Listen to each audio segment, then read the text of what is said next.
Welcome back to the KOAM Morning News. Once again, joined by the lovely Charlene Patton from the Kansas Soybean Commission. Welcome back to the show. Thank you. Great to have you here. And St. Patrick's Day just a few days away, and you have planned for this. I did.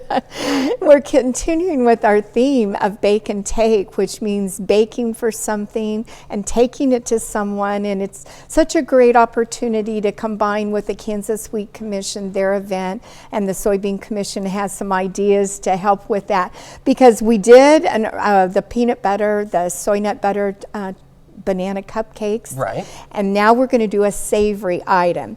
And this is our dough. It is just a lovely dough. It uses the soy beverage in it and margarine for our 2 soy products.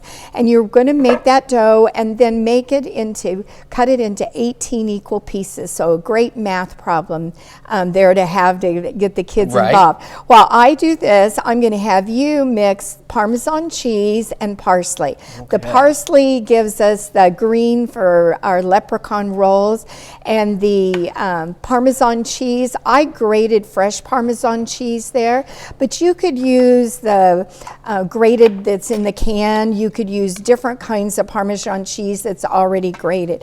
So with each of those 18 balls that we have, we're going to cut each of them into 4 rolls. So we have 4 different balls here to make it.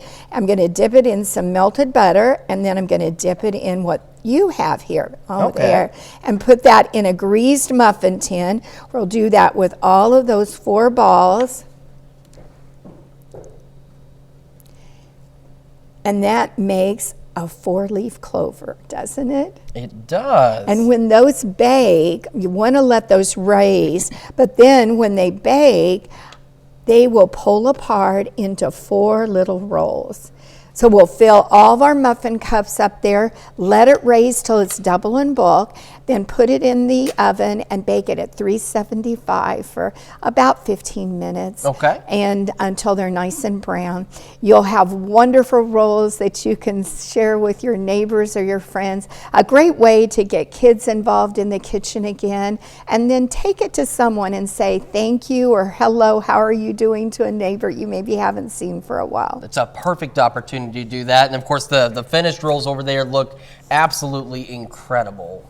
Well, Charlene, thank you so much for bringing these in. And again, just in time for St. Patrick's Day. And of course, we'll have this recipe and the information you need to know at KOAMnewsnow.com. And you can also contact the Kansas Soybean Commission. That's right. They can go to kansassoybeans.org and get all of our recipes for March. And they can also call our 800 number, 877-KS-SOYBEAN, and we'll mail them the recipes. All right. Charlene, thank you so much. We'll be back with more of the KOAM Morning News right after this.